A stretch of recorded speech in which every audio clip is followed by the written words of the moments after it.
যে মুমিন অবস্থায় সৎ কাজ করে তার না জুলুমের ভয় আছে আর না ক্ষতির।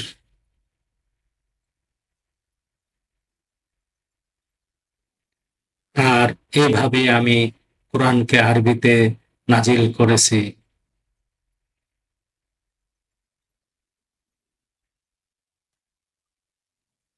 এবং তাতে বিভিন্ন সতর্কবাণীর বর্ণনা দিয়েছি যেন তারা ভয় করে এবং তাদের জন্য স্মরণ সৃষ্টি করে।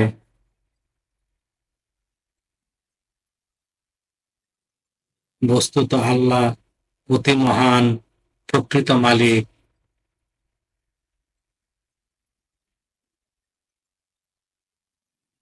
আর আপনার প্রতি ওহী পূর্ণ হবার পূর্বে কোরআন পাঠে আপনি তাড়াহুড়ো করবেন না।